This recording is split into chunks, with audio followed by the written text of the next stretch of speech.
3 de maio de 2003, praia de Serrambi, Pernambuco. Essa é a última foto com vida de Maria Eduarda Dourado e Tarsila Gusmão.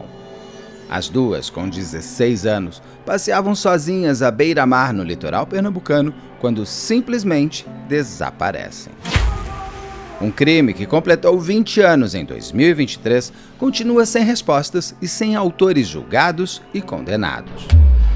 Os irmãos combeiros Marcelo e Valfrido Lira da Silva foram apontados como os responsáveis, mas foram inocentados. Afinal, que crime é esse? Eu sou Beto Ribeiro e este é o Crime S.A. Especial Caso Comentado. Meu amorzinho, tô aqui só na espera do pedido. Por favor, não deixe de se inscrever, curtir, compartilhar, ligar o sininho. Marque nas suas mídias sociais, nos marque nas suas mídias sociais. Assim a gente constrói esse canal que o Odete adora fazer. Não gosta, né, fi? Gosta sim. Sabe o que é divertido? Tem aí no make-off algum vídeo que eu já pus.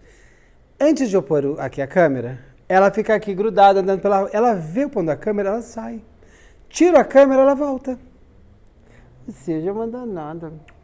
Ela adora quando eu ponho esse banco aqui, porque aí também ela fica olhando pra minha cara, né? Mas é isso. Você não vai me deixar sentar, Odete Reitman? Pessoal, é o seguinte, caso Serrambi. Nossa, mãe de Deus. Tarsila e Maria Eduarda, que caso que traz controvérsias e discussões e tudo mais. Eu resolvi até fazer um pouco esse caso comentado com entrevista para explicar algumas coisas.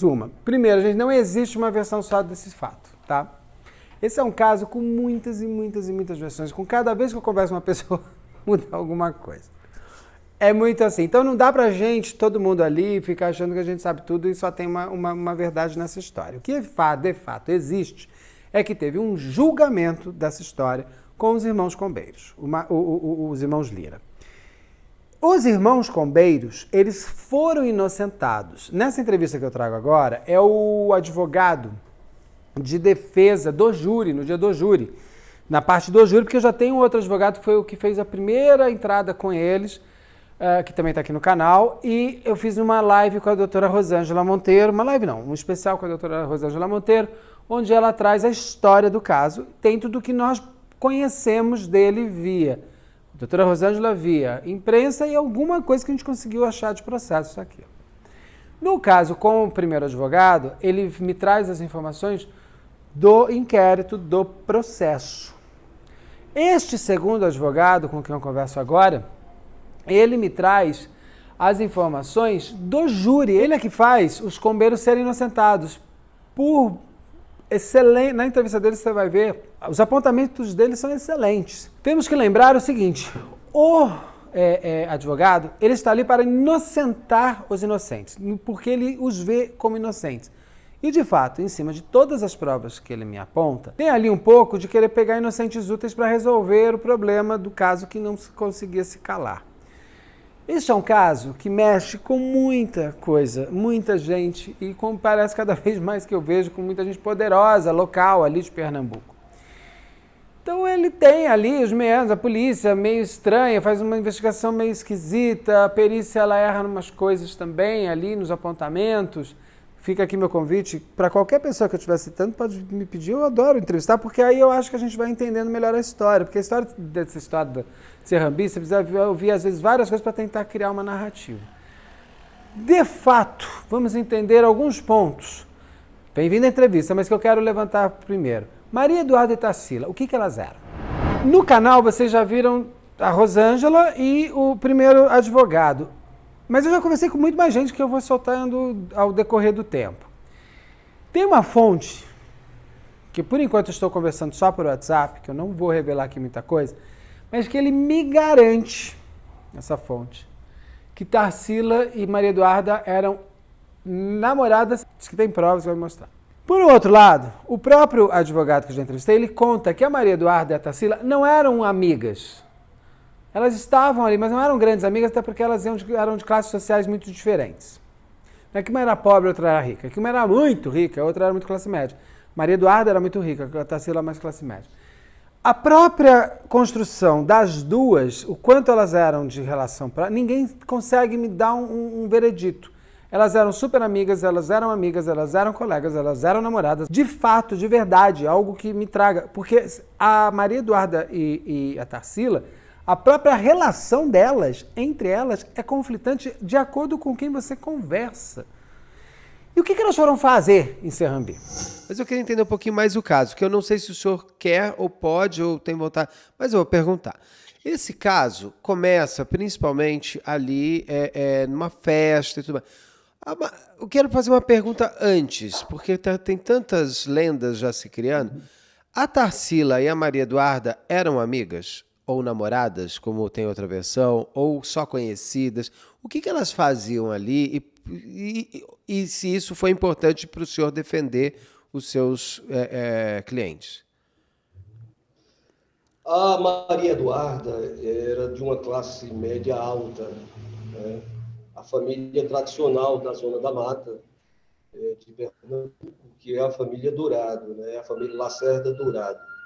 Ela era filha de Antônio Dourado, né? O senhor Antônio Dourado e dona Regina Lacerda Dourado. E tinha amigos em comuns com Tarsila. E aí houve uma aproximação entre elas.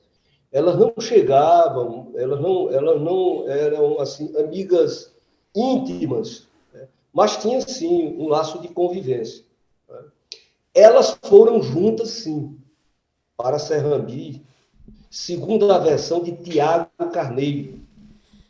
Segundo a versão de Tiago Carneiro, né, filho de Paulo Carneiro, dono da casa, elas foram com ele, chegaram com ele por volta das 19 horas da sexta-feira, com ele na casa. E elas iam dormir na casa dele? Elas dormiram na casa dele e no sábado, dia 3, foram fazer o passeio de lancha. Então, elas saíram de Serrambi e foram para o Pontal de Maracaípe. E lá elas desceram, foram passear na praia, mas tinha um horário de volta. Elas tinham que voltar ao ocaso, antes do ocaso do sol, antes do pôr do sol. Antes das 4 da tarde. Isso, por volta disso, entre 4 e 5 da tarde, entre as 16 e 17 horas. Só que quando elas voltaram, a lancha já não estava mais. E aí elas voltaram a pé, exatamente em direção a Porto de Galinhas. Encontraram um professor, encontraram um professor bugueiro, que deu carona a elas, disse: olha, aqui é perigoso, vocês não podem ficar aqui. Ele foi ouvido, contou toda a história. E ele deixou as meninas exatamente em frente à padaria Porto Pão, em Porto de Galinhas. Tá certo? Isso aí aconteceu. Elas entraram exatamente na padaria, compraram cigarro, ou na padaria ou numa lan house. Compraram cigarros, saíram fumando, foram a um orelhão, ligaram inclusive para Tiago Carneiro a cobrar, mas ele não atendeu às ligações. Isso está no processo. Ele não atendeu às ligações a cobrar. Tá certo? E aí, o que se sabe é que depois essas meninas ingressaram em uma Kombi e só foram aparecer os seus corpos 10 dias depois, nesse canavial. O advogado conta que elas foram com o Tiago Carneiro, que eu já entrei em contato, mas não tive resposta. Fica aqui meu convite também, se ele quiser dar entrevista. Teria levado as duas, finalmente com esse advogado, eu consegui entender como é que elas foram para Serrambi. Elas vão fazer lá. Com quem elas foram lá? Onde elas dormiram, minha gente. Eu achava até que a Maria Eduarda tivesse uma casa lá, se tão rica era, mas não tinha.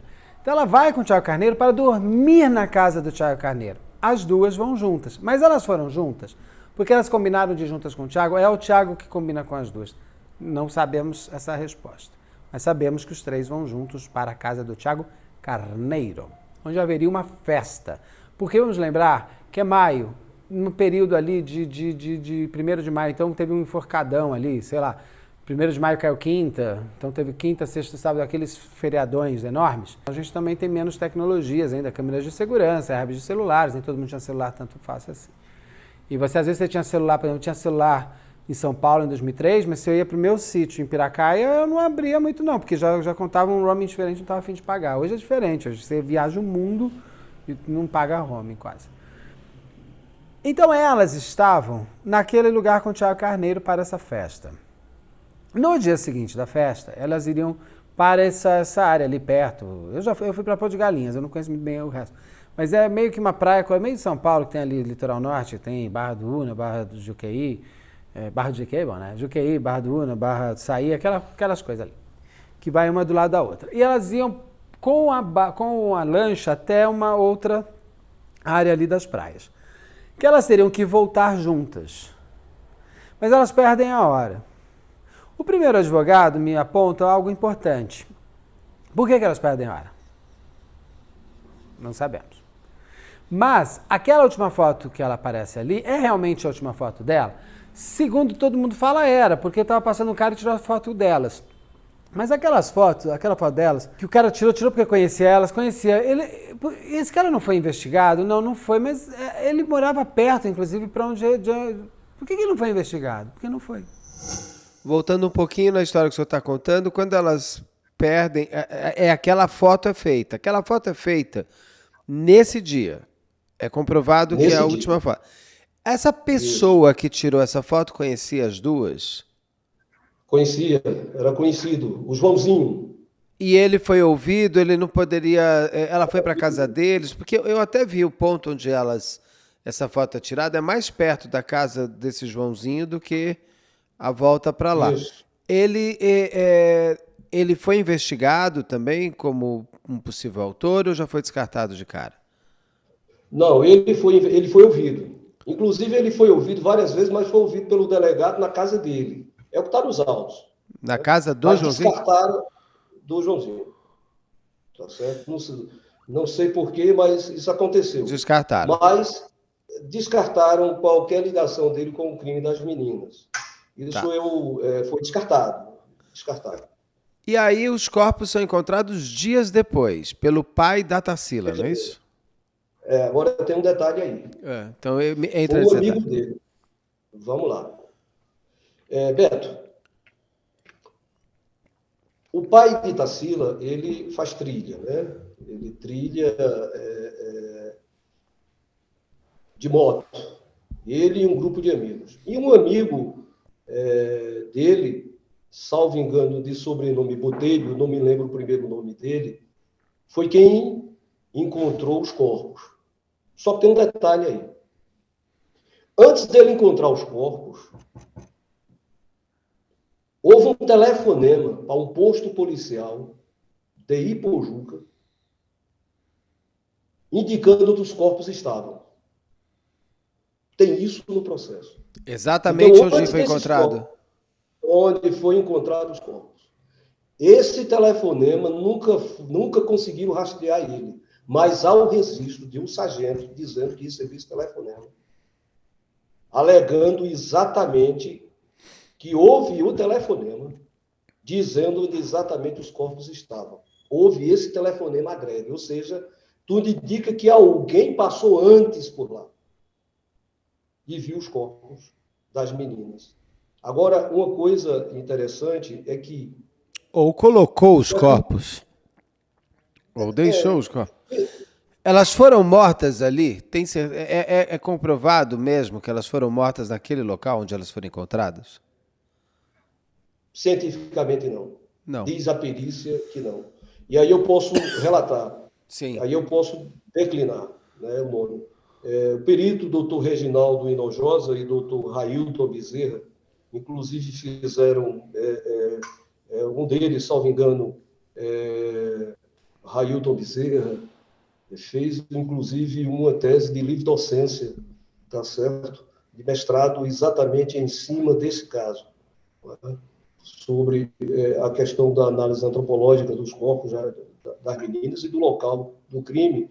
Ele diz que o local possivelmente não foi aquele, pela posição que os corpos estavam, né?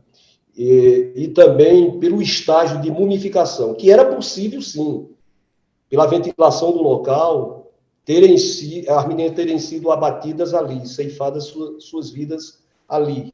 mas o palco, ele diz, o palco é como se tivesse sido montado. É como se tivesse sido montado. E é sugestivo de que ali foi apenas o local de descarte dos corpos. É o que diz a perícia. O senhor falou mumificação. Como estavam os Isso. corpos? Os corpos estavam intactos ou eles estavam sem olho? Porque eu tenho duas versões às vezes. Um que elas estavam como se elas tivessem sido congeladas e o corpo estava impecável. Outro que ela estava sem olhos, sem vísceras, sem nada. Como que estavam esses corpos? Beto, pelo que se está no processo, eu respeito aí a visão e convicções diversas, né? Até porque, como dizia o filósofo Protágoras de Abdera, né? O homem é a medida de todas as coisas, ou seja, é a sua verdade. O homem é a verdade que ele quer que seja. Agora, eu vou para o que diz as perícias e o que se encontra. E as Né, fotos de também, devem científico no ter processo. tem as fotos delas. Tem. Então, eu vou descrever como está no processo, Beto, tá certo?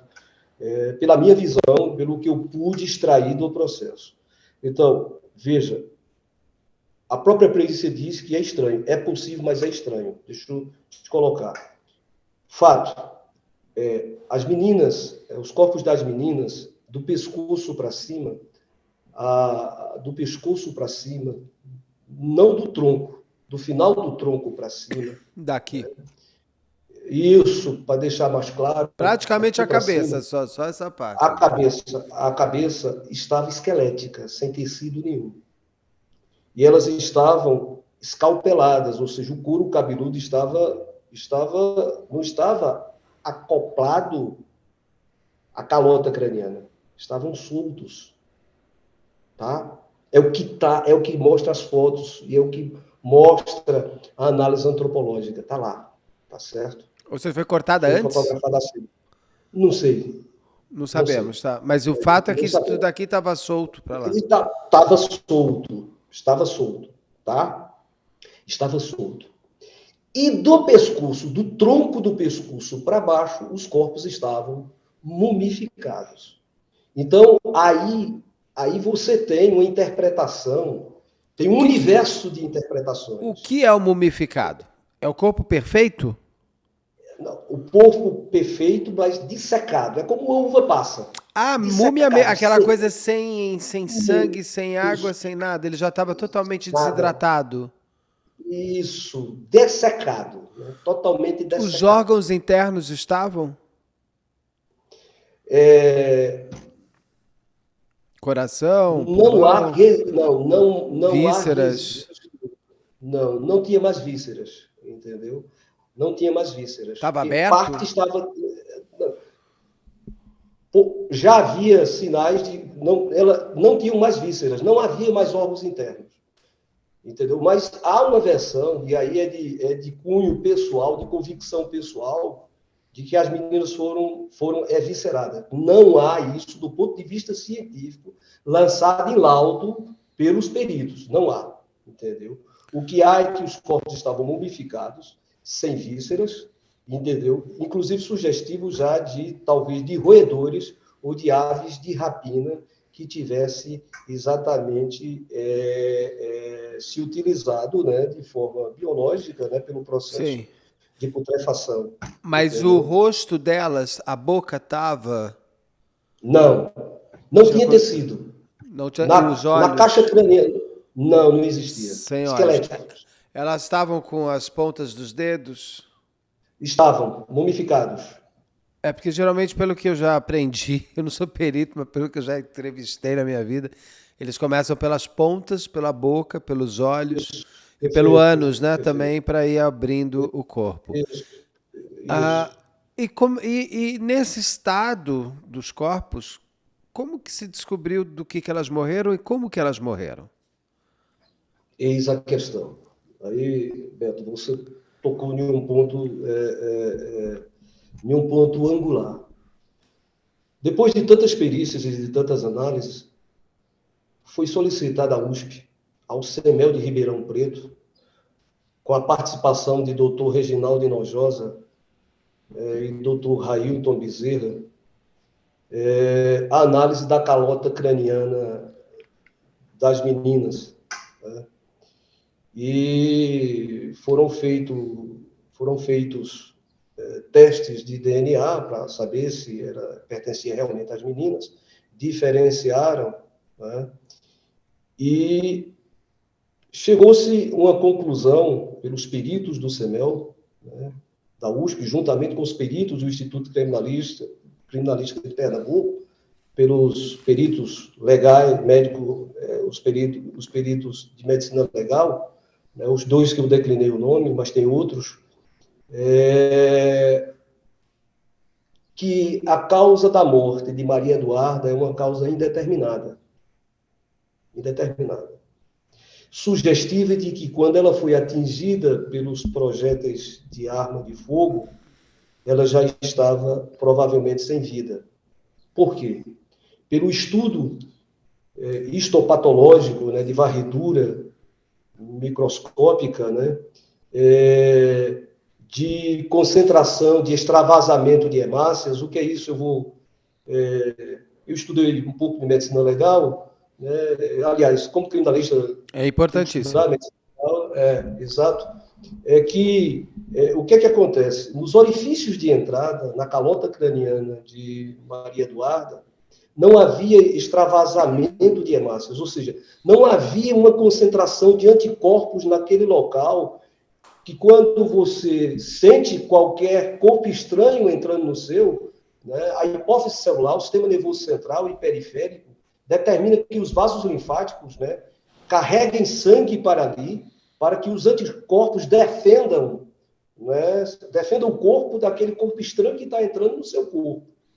E aí, o que é que acontece? Mesmo não havendo tecido, os ossos eles são alimentados pelos vasos linfáticos. E aí, as hemácias ali, há um extravasamento, ou seja, há uma maior quantidade naquele orifício. Exatamente mostrando que a pessoa estava com vida e o próprio corpo se defendeu.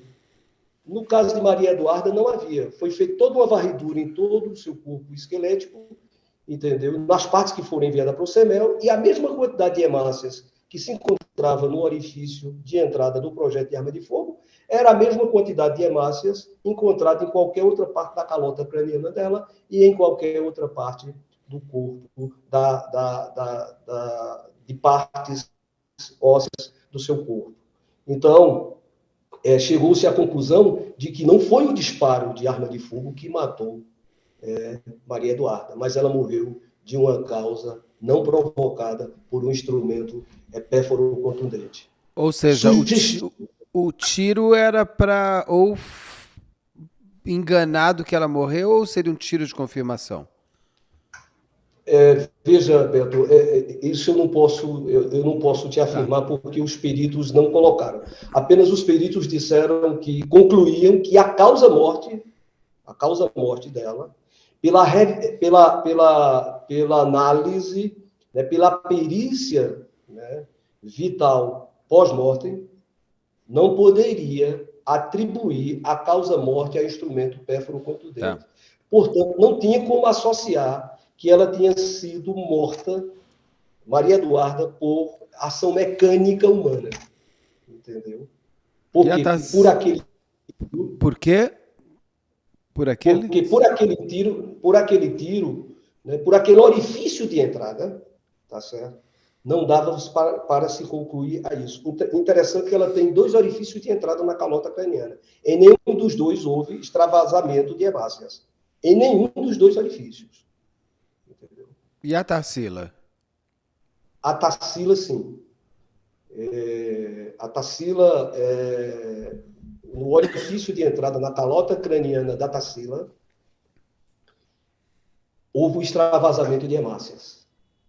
Ou seja, ela estava viva quando foi atingida. Há outro detalhe. O tiro, quando a atingiu, né, ela estava com vida porque houve reação defensiva do próprio organismo. Tá certo? Então, havia no orifício de entrada da calota craniana de Tarsila Guzmão o extravasamento, uma concentração maior de hemácias. Então, sugestivo de que houve ação mecânica humana, de disparo de arma de fogo, e arma de fogo um instrumento pérfuro contundente. Tá. Agora, um detalhe. Um tiro só na Tarsila ou dois? Não, dois. Da Tarsila, há uma perícia logo primária que diz que foram 3. Mas uma perícia depois diz que um que atingiu a mão esquerda da Tarsila é como se tivesse atingido também, tá certo, o seu lobo pré-frontal, tá? Ela Como toma um se tiro de tivesse frente? De frente. Então são 2 tiros de frente. De frente. E A houve Maria Eduarda... A Maria Eduarda, ela já se encontrava, aí eu vou, se você me permitir, voltando para a Tarsila, há algo interessante na Tarsila. Né? O que é? É que foi encontrado o sinal de Bonnet na calota craniana de Tarsila. O que é o sinal de Bonnet? É um funil. Um funil em que o orifício de entrada exatamente na caixa craniana, porque a caixa craniana ela é composta de várias camadas. Então, quando há um tiro a curta distância, faz-se um funil de Bonnet. Né? O que é isso? A entrada ela é mais estreita do que a saída, e as bordas das camadas que compõem a calota craniana, elas ficam invertidas para dentro. Então, faz-se um funil de Bonnet. A entrada é mais estreita, né, e a saída mais larga. Então, isso é sugestivo de que o tiro foi a curtíssima distância. Entendi, interessante. Sinal de Bonnet. E esse é o sinal de Bonnet. Isso está relatado exatamente na perícia balística. Maria Eduarda não tem como ter esse funil de Bonnet porque ela já estava morta. Não necessariamente isso. Poderia também, ter. Em relação... Não tem. Por quê? Porque a Maria Eduarda, quando ela foi atingida, e aí, Beto, isso não sou eu que digo, quem diz isso é Dr. Domingos Toqueto e Dr. Genival Veloso de França, ambos peritos renomados no Brasil e internacionalmente conhecidos, o paraibano Genival Veloso de França e o gaúcho Domingos Toqueto, contratados pela família de Maria Eduarda, os dois, para que eles pudessem fazer uma varredura nas perícias e que eles colocassem ali as convicções científicas da longa experiência deles como peritos. E Domingos Toqueto, ao fazer análise balística, ele diz que o tiro que atingiu Maria Eduarda foi dado de cima para baixo. Ou seja, e ele afirma categoricamente... Assim. Isso. Que ela já e o da Tarsila, assim. Isso. Interessante, fez isso e isso. Isso. A Maria Eduarda se encontrava em posição de decúbito ventral, com a face esquerda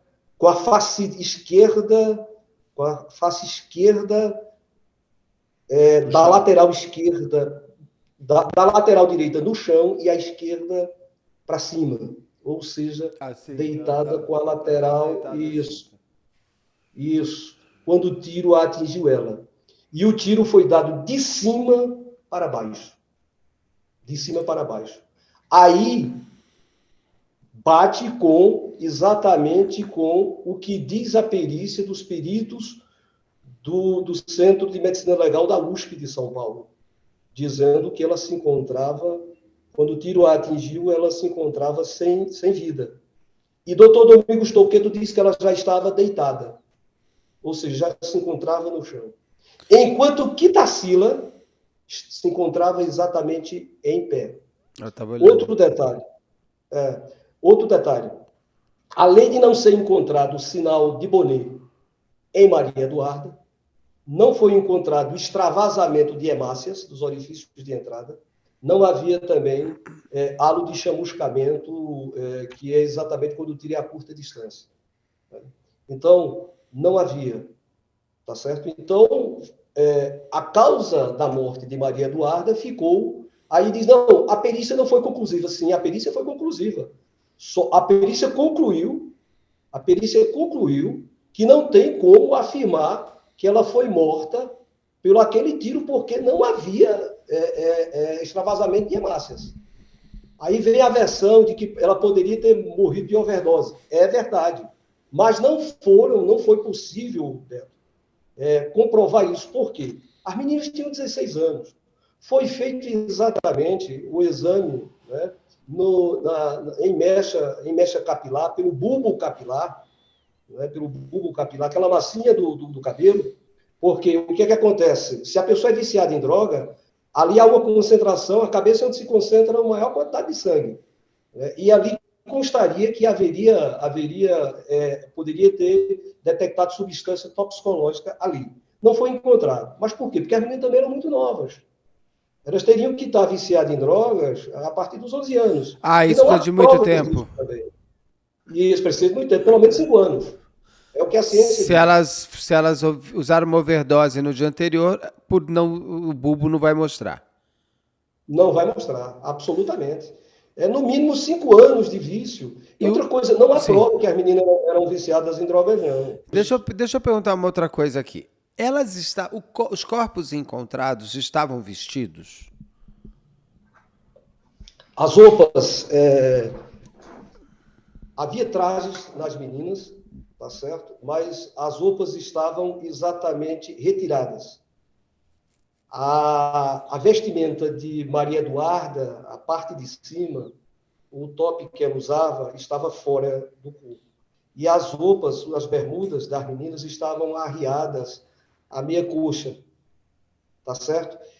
O que é que o perito diz? O perito diz que isso foi feito de propósito para sugestionar ou um estupro ou uma tentativa de estupro. Isso é o que diz o perito, não sou eu. Sim. Ele diz, olha, isso foi propositado. Isso aí não foi tentativa de estupro, coisa nenhuma. Isso aí é montado para sugestionar que elas foram vítimas de estupro. Mais um palco. O que é que acontece? Exatamente. O que é que acontece? Por que é que a denúncia diz que foi tentativa de estupro? Porque não foi encontrado material genético dos irmãos Lira nos corpos das meninas, nem nas vestimentas delas. E nem tem como saber se elas realmente foram violentadas. Não tem como Por saber. conta da forma que o corpo estava. As roupas encontradas com elas eram as mesmas roupas daquela última foto delas? São as mesmas roupas. Então, quer dizer, elas não foram para outro lugar e se trocaram. Não, eram as mesmas roupas. Beto, eu entrei no caso da seguinte forma. O promotor de justiça, doutor Miguel Salles, que era o promotor titular lá da comarca de Ipujuca, que desde o início, ele não se convenceu da participação dos irmãos Lira nesse caso, né, nesse crime tão horrendo, tanto que ele devolveu o inquérito por 7 vezes, pedindo diligências complementares, exatamente pela fragilidade dos indícios. Ele tinha sido meu professor na Faculdade de Direito de Caruaru. E depois, eu já formado, eu tive o prazer de trabalhar com ele em 2 oportunidades, em lados adversos. Ele como promotor de justiça, eu como advogado, e teve um júri muito complicado aqui no interior de Pernambuco, um deles, e pelo olhar dele, o réu tinha tudo para ser condenado, e nós conseguimos reverter a condenação, né? Conseguimos convencer os jurados na época, nesse júri, um júri aqui bastante polêmico aqui no interior de Pernambuco, né? De dimensão, lógico, em menor dimensão do ponto de vista da mídia do que o júri dos bombeiros, e nós conseguimos levar a êxito a tese da defesa. E em virtude disso, ele, após afastado do caso, né, do processo do caso Serrambi, ele afastado, ele, então, me fez o convite para fazer a defesa no tribunal do júri dos irmãos Lira. Interessante que gostaria de trazer isso para você, porque é um fato. Eu disse a ele que, inclusive, talvez não tivesse a envergadura de fazer esse júri, exatamente em virtude da complexidade, né, do caso e da dimensão que o caso tinha tomado, que já tinha saído além fronteiras do estado de Pernambuco e tinha alcançado uma dimensão nacional. E aí eu lembro bem quando ele disse: Jorge, faça essa defesa com a mesma paixão que você defendeu aquele réu, naquele outro caso que eu funcionei como promotor e você conseguiu absolver. Vá pelo coração, use a razão, mas vá pelo coração. Vá pela paixão mesmo. Vá porque você vai defender dois inocentes. E aí nós encaramos a missão e o desafio. Quero deixar registrado também, Beto, que houve também a participação de um colega advogado, doutor Bruno Santos, que também estimulou o doutor Miguel Salles e ratificou o doutor Miguel a me convidar a fazer essa defesa. Tá, Pro bono, viu? Foi uma defesa pro bono. eu imagino. Esses casos, muitas vezes, as pessoas não têm, imagino, condições financeiras para arcar. Tanto que no começo a Defensoria Pública e aí vai para o senhor. Aí o senhor entra no caso. O que o senhor descobre dele? Onde o senhor descobre a inocência dos irmãos que eram apontados pelo inquérito, pela polícia, acho que acredito também pela promotoria, como os autores das mortes da Tarsila e da Maria Eduarda?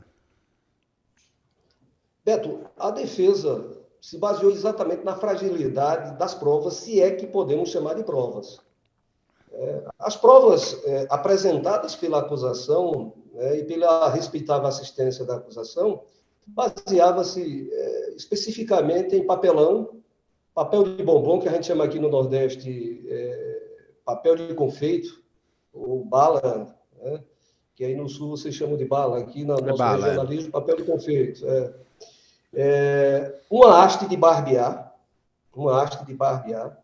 uma peça de corda de nylon azul, e amostra de fios de cabelo. Né? Uma amostra de cabelo retirado da Kombi. Interessante o seguinte, esse foi praticamente o material. E uma testemunha de Viso que diz que reconhece tanto o motorista como o cobrador da Kombi, e reconhece como sendo a Kombi de um dos irmãos Lira, né? No caso, a Kombi de Marcelo. Né? E essa testemunha, ela diz que as meninas entraram na Kombi de Marcelo. Fato incontroverso, Beto, é que as meninas, no dia 3 de maio, por volta das 18h30, à altura da padaria Porto Pão, realmente entraram em uma Kombi. Isso é fato. Isso está incontroverso. Qual é a controvérsia? É se foi na Kombi de Marcelo ou na Kombi de Valfrido. Eis a questão. Por quê? Porque há divergências em depoimentos da própria testemunha-chave do Ministério Público com outras testemunhas ouvidas ao longo dos 3 inquéritos. Elas foram ouvidas ao longo dos 3 inquéritos. E as testemunhas que foram ouvidas ao longo dos 3 inquéritos, elas mantêm uma sincronia, uma sintonia, né? E uma concatenação de forma lógica e ética em relação aos seus depoimentos. Já a testemunha da acusação, ela se contradiz várias vezes, sendo que ela é reinquirida muitas vezes, até dizer com riqueza de detalhes como era a Kombi de Marcelo. Então, o que acontece? Qual é a conclusão que se tem nisso? A conclusão que se tem, não dita por mim, não tirada de cogito pessoal meu, mas através de laudos periciais, de que o testemunho dela não tem crivo científico, porque é como se ela fosse induzida ou estimulada a dizer tudo aquilo. E eu me baseei exatamente nessa... Ou seja, nessa linha tênue entre verdade e mentira e nas contradições. Ora, há uma testemunha, Beto, que ver as meninas chegando em Porto de Galinhas, no povoado de Porto de Galinhas, no distrito de Porto de Galinhas. E a testemunha diz que realmente elas adentraram em uma Kombi. Mas a Kombi tinha um teto alto, tipo furgão, não era de aluguel. Essa testemunha diz, não tinha placa de aluguel. Essa testemunha diz que dá para ver por trás a cabeça do motorista e diz que as meninas entraram no banco da frente, realmente, da Kombi. Tentaram abrir a porta lateral da Kombi, a porta traseira, corrediça, não conseguiram, entraram, portanto, no banco dianteiro da Kombi, no banco dos passageiros, no banco do carona. Mas ele disse que só consegue visualizar uma pessoa, o motorista. Ele disse que não consegue visualizar o rosto, porque ele disse que viu exatamente a parte de trás da cabeça. Né? Então, não conseguiu ver a fronte. Portanto, essa testemunha descreve essa Kombi dessa forma. Entendeu? Já a outra testemunha, arrolada pelo Ministério Público, que estava sentada a mais ou menos 30, 40 metros, onde a Kombi parou para dar carona às meninas, né? Essa Kombi, essa testemunha, pela reprodução simulada que foi feita, exatamente comandada pela a grande perita doutora Vanja Coelho, aqui do Instituto de Criminalística de Pernambuco, e toda a sua equipe, na reprodução simulada, ficou constatado cientificamente, que era impossível ela reconhecer pessoas, quiçá detalhes de boca, de cutis, de ferrugem em Kombi, de para-choque verde. Por quê? Porque na posição que ela se encontrava, Beto, você é um homem inteligente. Vamos lá. Acho que sou. Acho que sou. Não, isso é incontroverso. Obrigado. Isso é incontroverso. Então, Beto, a Kombi estava estacionada com faróis ligados. Ela estava exatamente sentada a 30 metros da frente da Kombi. Ora, os faróis ligados, 18h30 da noite, já noite densa. Eu ia perguntar isso, doutor. É maio. Maio ainda já está escuro às 6h30 da tarde ou tem um pouco de sol? Já está escuro, porque já é início, já é final de outono quase. Tudo bem, meados de outono. Mas aí no Nordeste tudo é sempre melhor, inclusive o sol. Então eu sempre tenho dúvida se... Porque aqui em São Paulo, 5 horas já está escurecendo em maio.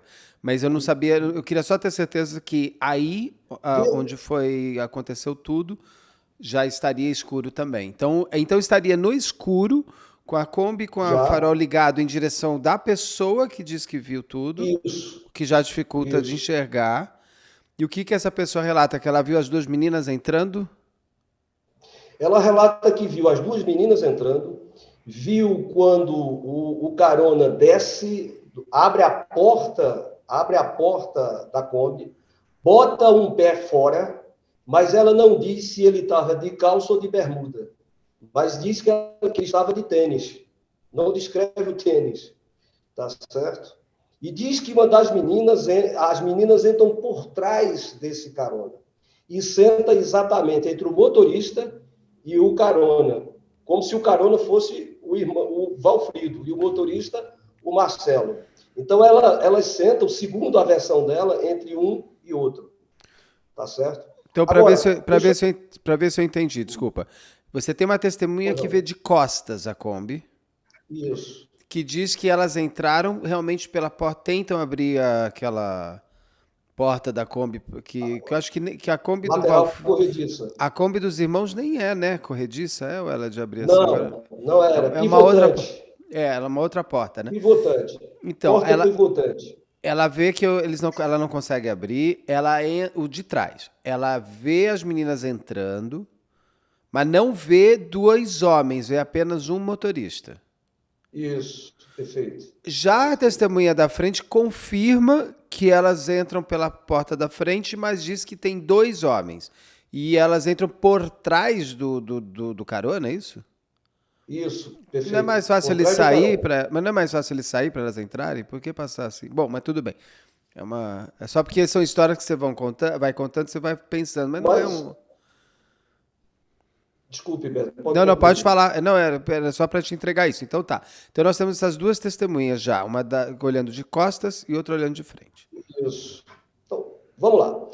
Se se trata de transporte alternativo de lotação e tem um carona, se as meninas tentaram abrir a porta corrediça e se tem o carona, o cavalheirismo e a boa liturgia, inclusive do cobrador, é descer, abrir a porta de trás para elas ingressarem e não esperar que elas entrem. Tá certo? Então, o que é que se subentende aí? É que aquela Kombi que elas adentraram, isso é presunção, tratava-se de uma pessoa conhecida. Porque em momento nenhum a pessoa desceu, e em momento nenhum o cobrador nenhum desceu para abrir a porta.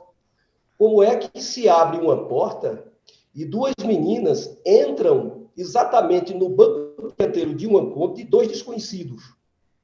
E a testemunha lateral, que estava mais próximo da Kombi, eu vou preservar o nome das testemunhas, Beto. Claro, O nome dos peritos eu vou falar. não, tudo Até bem, porque tá tem. até no laudo tudo. Tá tudo trazendo. Exato. As testemunhas eu vou preservar o nome.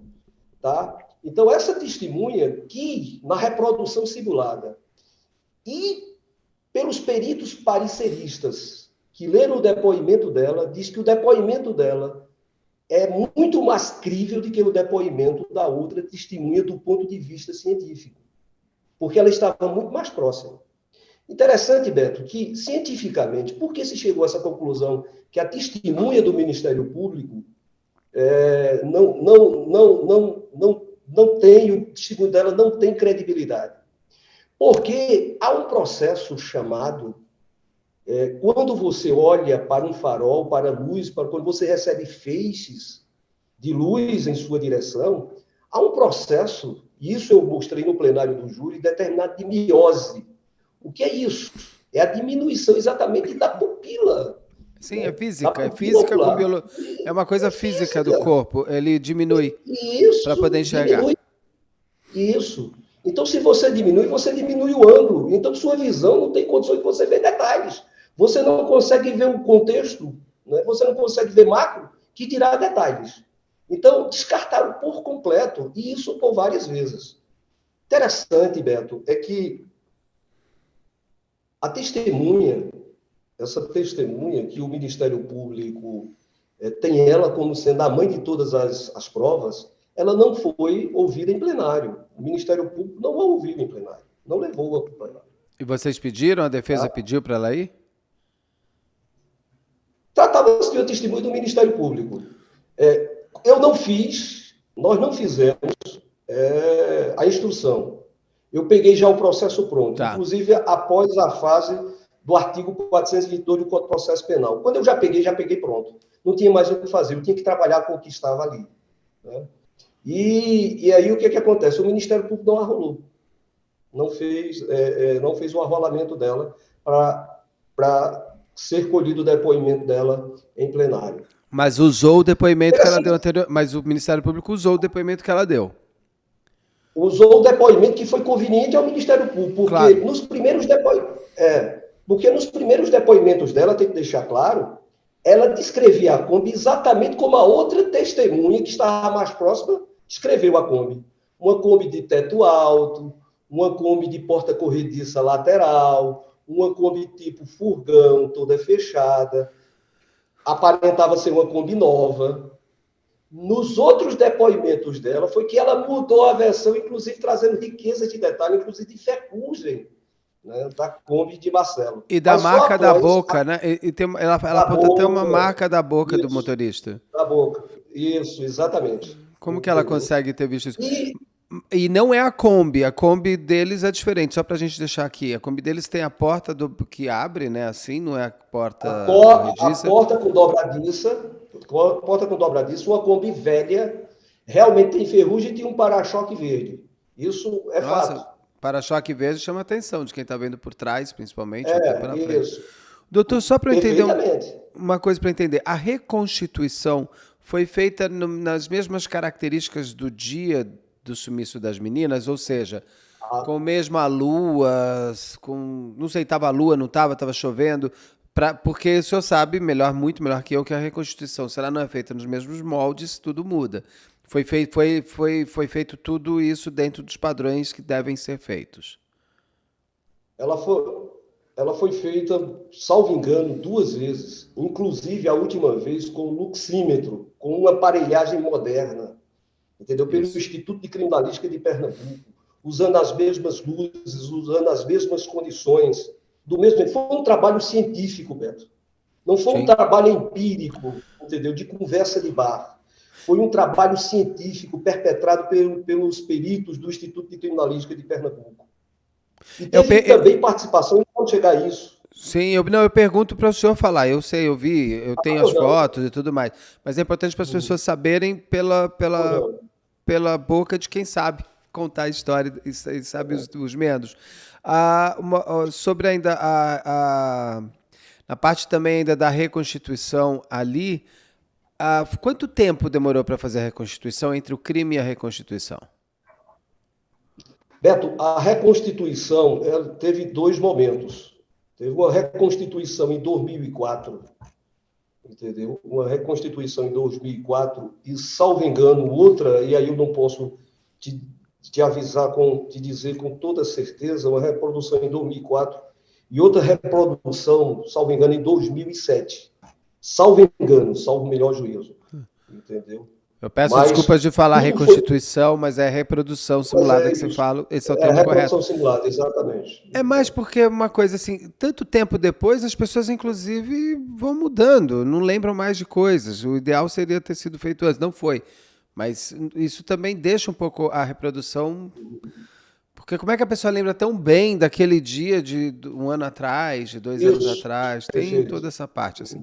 Doutor, o senhor me falou de algumas provas que foram colocadas. O papel de bala, o que esse papel de bala é tão apontado? Por que essa bala? Por que esse papel de bala? Quando a Kombi de Marcelo foi apreendida na cidade de Cachoeirinha, que ele tinha levado, porque a versão do Ministério Público é que ele levou a Kombi após a morte das meninas para descaracterizar a Kombi. Tá? Não é verdade.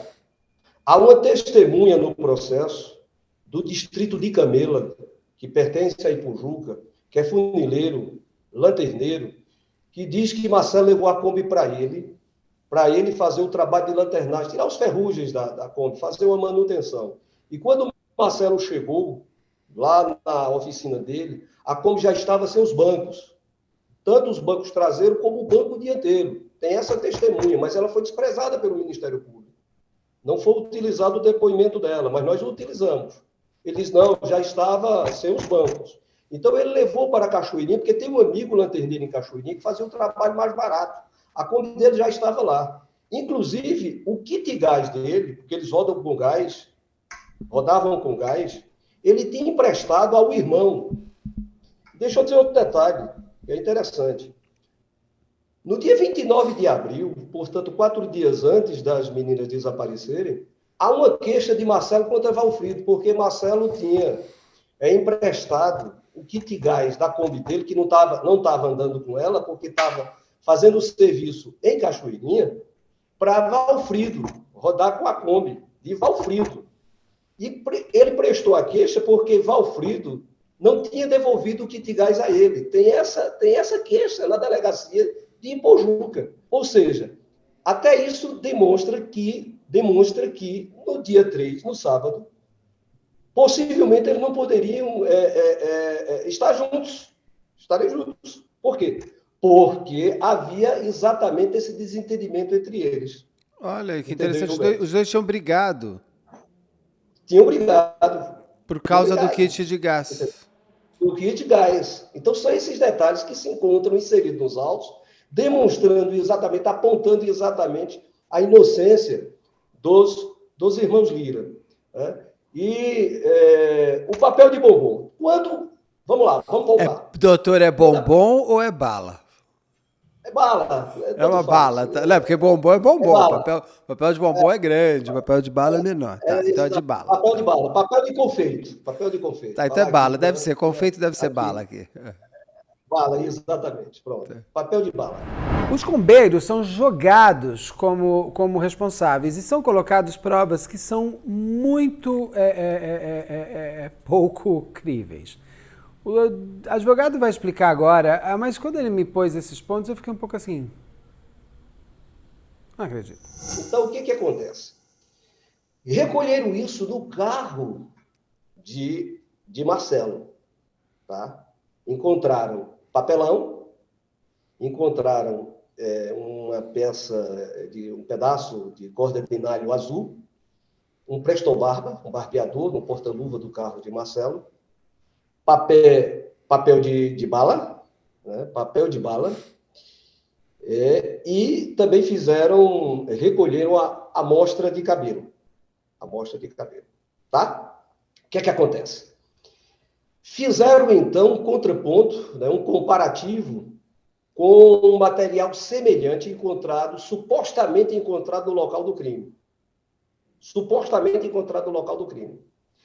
Se você fizer uma incursão, uma imersão no processo, Beto, você vai ver que tem todas as fotografias das vestes das meninas, dos corpos das meninas, tudo. No final do relatório, né, da análise antropológica, né, e da análise do ambiente, feita pelos peritos do GOI, e não do Instituto de Criminalística de Pernambuco, mas do GOI, tá certo? O GOI é o Você quê? vai Desculpa. encontrar lá, O GOI Grupo aí de é Operações o. Especiais. Igual. Então tá. Então é o Grupo de Operações Especiais da Polícia Civil também. Isso. Na época comandada pelo senhor doutor Aníbal Moura, um dos mais brilhantes delegados da Polícia do Estado de Pernambuco. Carreira. Então, o que é que acontece? Tem essas fotografias das roupas, dos corpos das meninas, de todos os vestígios. Tudo. Menos desse material que eles disseram que encontraram no local do crime. Esse material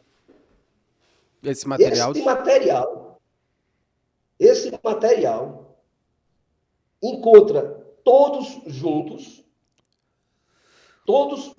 em uma só fotografia, numa mesa do grupo de operações especiais. Mas não foram fotografados, em hipótese nenhuma, no local do crime. Não há cadeia de custódia em relação a esse material. Não há fotografia. Ora, como é que você fotografa os corpos? Como é que um perito fotografa os corpos? Fotografa as vestimentas das meninas, fotografa todos os vestígios que eles encontraram, mas não tem fotografia de corda, não tem fotografia de papelão, não tem fotografia de haste de barbear, não tem fotografia de papel de bala. Eu já quero dizer bombom, papel de bala. Existe a fotografia? Existe. Eles todos em um só grupo, em conjunto, numa foto só, na mesa do GOI. E dizendo e o perito afirmando que esse material foi encontrado no local do crime. Mas como? Cadê as fotos? Cadê a cadeia de custódia? Não, e fora assim, o papel de bala. Ali é um local onde elas foram encontradas, é um local que não passa ninguém? Eis outra questão que eu vou chegar lá, amigo. Eu vou chegar lá. Esse papel de bala. Não, e esse papel de bala não pode alguém ter passado, jogado? O pessoal joga lixo mesmo no chão. Algum outro tipo. Agora, então, esse pedaço de corda, esse pedaço de papelão, esse presto-barba aí, o que é esse negócio aqui? Também tinha um pedaço da haste, é isso ali? Da haste de barbear.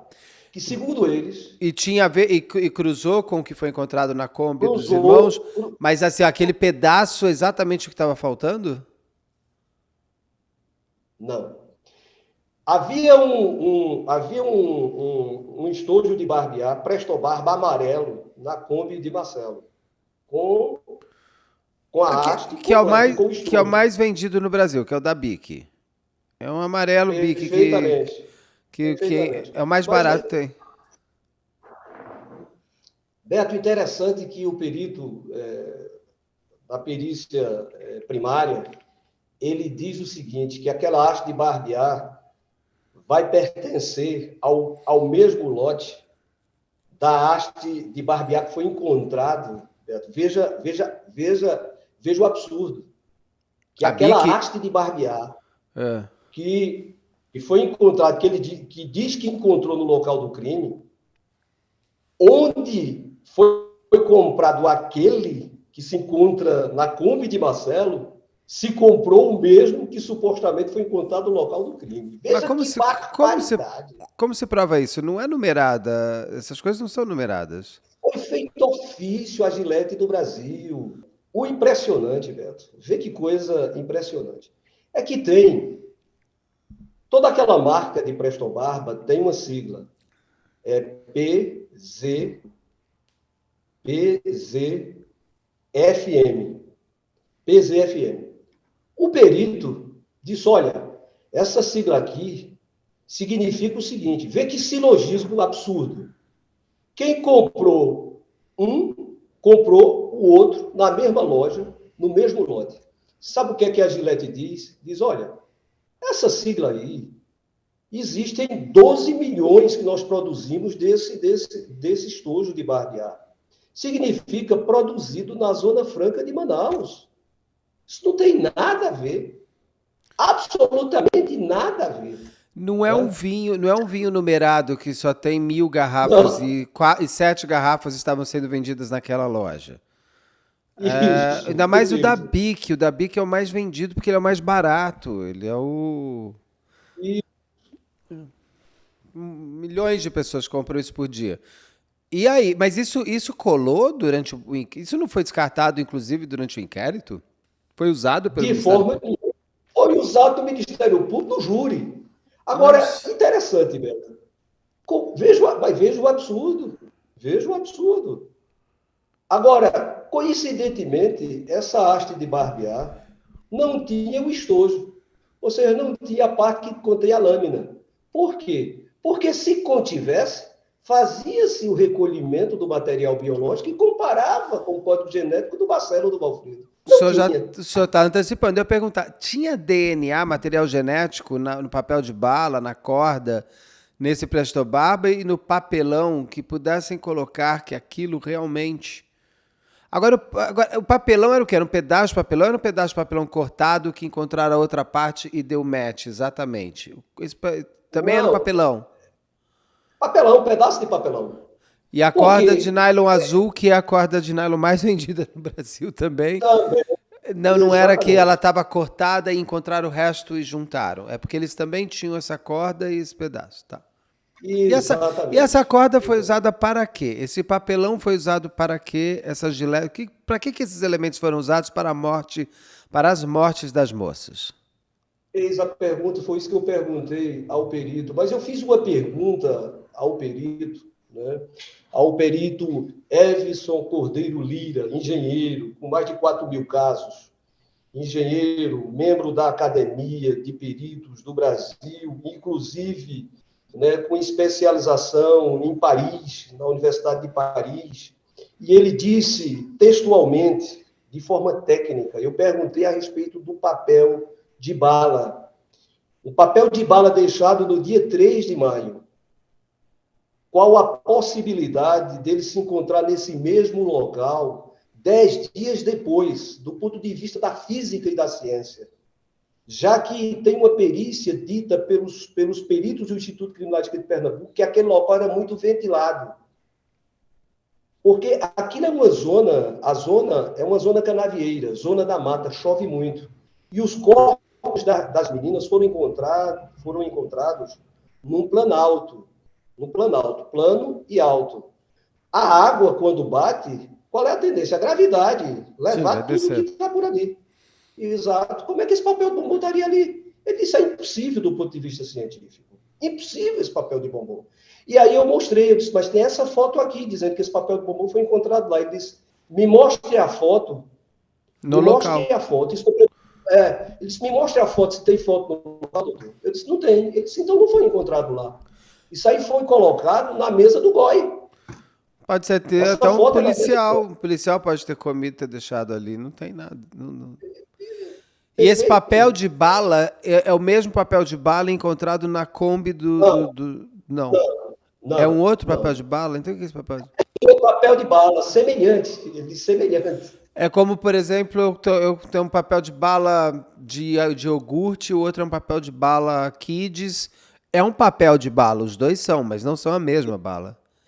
É isso? É que ele tinha um papel de bala na Kombi e foi encontrado um papel de bala, não o mesmo, não era nem a mesma bala? Não, não, de forma nenhuma. Eram semelhantes. Eram semelhantes. Entendeu? O papelão também eram semelhantes porque é papelão. Semelhantes.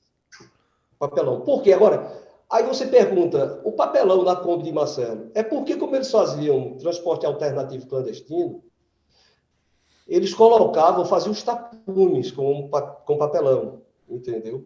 Com papelão.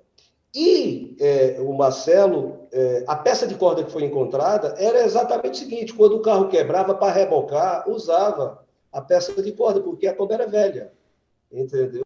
Ou seja, o camarada, ele e os irmãos faziam transporte alternativo exatamente para ganhar o pão, entendeu? Há algumas coisas interessantes. Roberto, vamos fazer uma volta à história. Dia 3 de maio foi um sábado, tá? A sexta-feira foi um dia imprensado, correto? A quinta-feira foi 1º de maio, era feriado. Logo aonde? Porto de Galinhas. Porto de Galinhas. Entendeu? Ou seja, havia uma efervescência de pessoas, de turistas, né, muito grande. Sim. Imagine você, 2 irmãos, juntos numa Kombi velha, fazendo transporte alternativo, onde havia um aparato policial muito grande, exatamente por ser feriado, andando numa Kombi velha, fazendo transporte alternativo e armados. Eles tinham arma? Armados? De forma nenhuma, Beto. Ah, porque elas morreram, elas têm os tiros, teriam que ter arma, é verdade, sim. Entendeu? Eles não tinham armas. Inclusive, fizeram apreensão, aí eu vou chegar lá depois, tá certo? De um suposto revólver que era de Marcelo. Mas eu não quero adiantar. Se você quiser, eu já adianto. Não, você me adianta daqui a pouco. Vamos só uma coisa antes. Dessas provas na Kombi. Também foi encontrado um óculos escuros, que dizem que era o da Tarsila ou da Maria Eduarda. O que tem esse óculos escuros? Esses óculos escuros. Eu posso lhe dizer com toda a sinceridade. Encaminho todos os encômios, todas as vênias ao Ministério Público e à Assistência de Defesa. Mas eu não poderia deixar de dizer isso. Sustentar isso é até uma cretinice.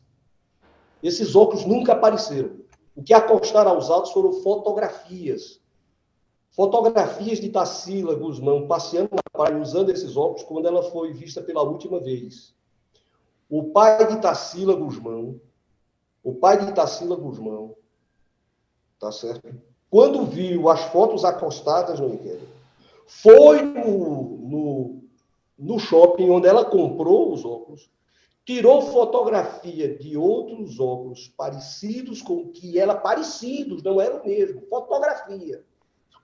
Tirou fotografia e levou para o delegado. O delegado tomou conhecimento que uma das amantes, segundo amantes, uma mulher ligada a Valfrido, estava usando, na época, uns óculos escuros. E aí, o que é que acontece? Intima essa pobre mulher para comparecer, mostra as fotografias, a fotografia de Tarsila usando óculos e a outra fotografia tirada no shopping, e pergunta a ela, olha, o óculos que a senhora usou, quem foi que lhe deu esse óculos? Não, quem me deu esse óculos foi, salvo engano, Diana, alguém ligado a Marcelo, que me deu esses óculos. Quem lhe deu esses óculos? Óculos escuro. Esses óculos que ela lhe deu, você tem ele ainda? Não tenho. Não sei nem onde se encontra esses óculos. É parecido com esse aqui, ou seja, quase que coagindo ela. Ela disse, não, parecido é. Todo óculos escuro é parecido. Pronto. Para o delegado, isso tornou-se uma prova cabal. Inclusive, há uma interceptação telefônica, de forma criminosa, porque eu entendo como crime, de uma conversa entre Valfrido e o defensor dele, que não pode. Era uma prova que não poderia nem, inclusive, ser exibida em plenário, mas foi. mas não continha nenhuma substância comprometedora, que doutor Nunes diz, ô Valfrido, a única coisa que tem aqui que estão implicando com você é que tem os óculos que uma namorada sua estava usando na época, que você deu a ela. Ele disse, doutor, eu desconheço essa história desse óculos. Eu desconheço a história desses óculos. Não sei nem que óculos são esses. Ou seja, o que é que a acusação faz? Pega essa conversa, dizendo que o fato do advogado defensor estar preocupado é uma prova de que há implicação de Valfrido na ação criminosa. Veja os silogismos que a acusação faz e querer que isso seja prova para levar os irmãos à condenação. Veja a fragilidade, amigo. Uau, entendeu? assim... Então não tem óculos nenhum, nem foi apreendido os óculos de Tarsila. E nem tem foto da moça usando os óculos. É que ela diz que parece, porque todo óculos escuros são óculos escuros. Isso, perfeito. Os óculos de Tarsila não foram apreendidos. Esses supostos óculos, usados pela namorada de Valfrido e depois usados pela esposa de Marcelo, não foram apreendidos e nem existiam mais esses óculos. Então você entendeu que um papel de bala, que não é a mesma bala, né? Assim, eu tô com aquela de Yakult que eu adoro, rosinha, e você está mostrando uma bala Kids verde. Ah, tudo é papel de bala, tudo é camisa, mas é a mesma? Não. Então você tem primeiro que é juntado tudo que dizem que estava no local onde as meninas foram encontradas, é colocado numa mesa e é tirada a foto da perícia. Mas isso é errado, você tem que tirar a foto com o negócio onde estava. E as coisas são o papel de bala, que não é o mesmo, um papelão. Ah, tem um papelão lá. Mas é um papelão que você deu... Ah, olha, tinha esse papelão com esse recorte, você pôs e casou. Não, é só porque é um papelão. Aí um pedaço de corda de nylon azul. Gente, um pedaço de corda de nylon azul é a coisa mais vendida no mundo. Essa corda de nylon azul. Tem lá e tem ali. Bom, deve ter até aqui em casa, porque todo mundo tem um pedaço dessa nylon azul. Aí você tem também um Presto Barba, que eu falo, do Presto Barba, que é o da Bic, aquele amarelinho. E olha que absurdo que até a que ponto chega de quererem botar que assim, não existe, a Bic teve que virar lá e falar, filhão, não é numerado. Isso não é numerado. O senhor me falou que na Kombi também foram encontrados fios de cabelo. Eu já estou voltando para para ir para outro ponto. É que a gente não entrou no fio. A gente falou do papel de bala, do papelão, do barbeador, da corda, mas não falamos dos fios de cabelo. Esses fios de cabelos foram analisados para ver se eram mesmo da Maria Eduarda ou da Tarsila? Os que estavam na Kombi? Foram avaliados, fizeram um comparativo tricológico, o comparativo de similitude.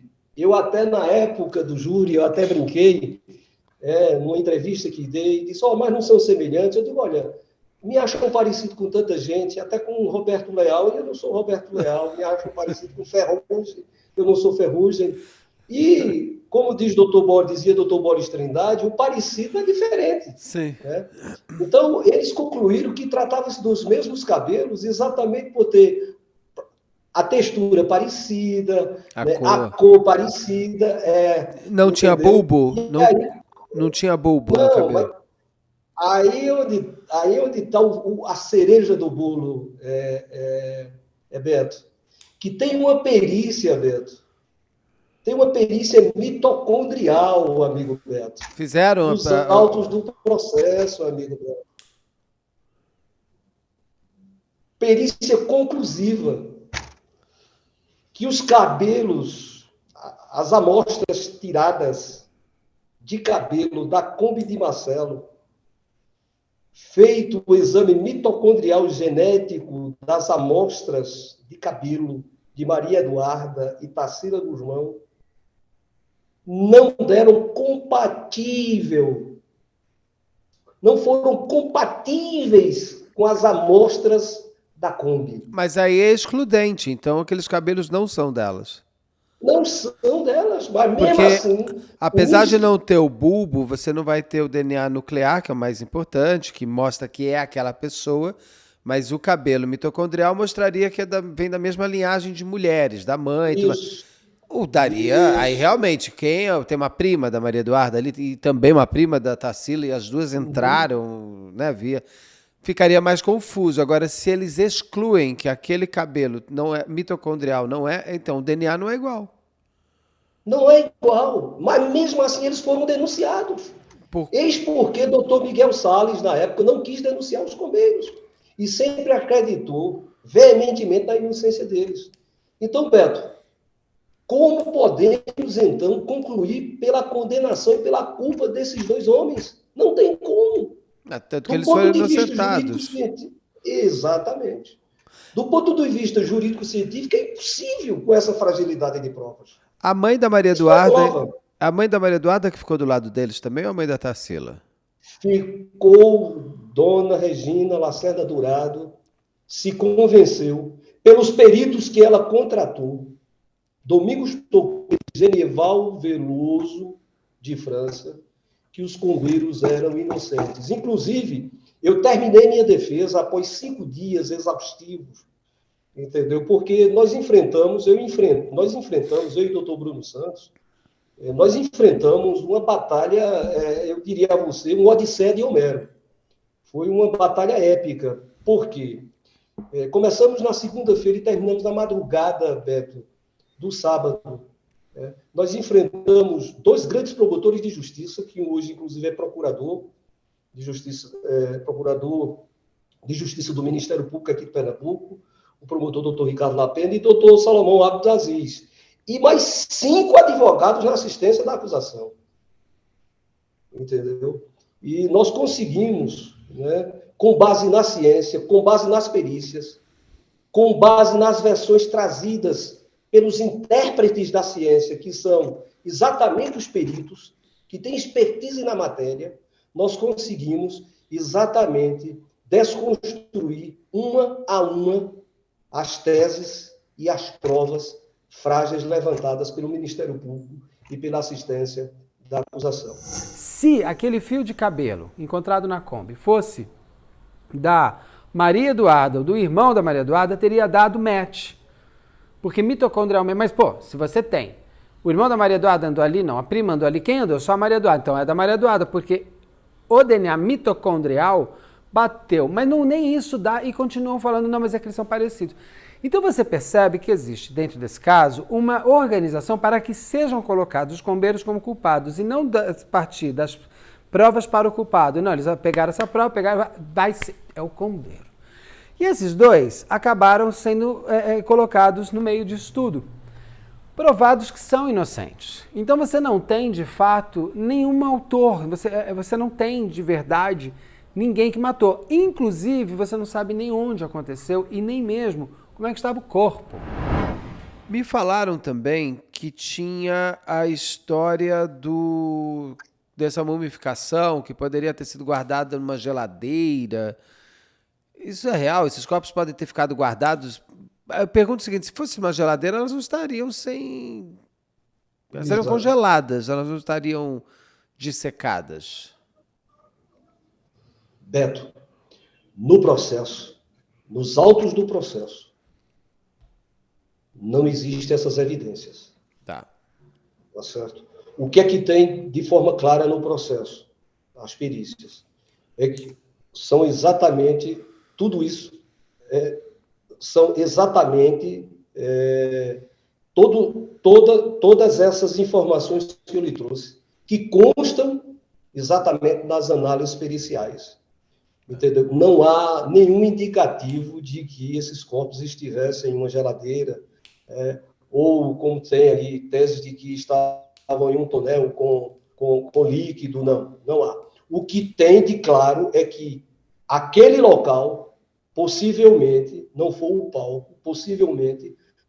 o palco da sanha assassina. Sugestivo. Elas podem... há uma sugestão que elas... Né, essa sugestão é que elas poderiam, né, terem sido mortas, entendeu?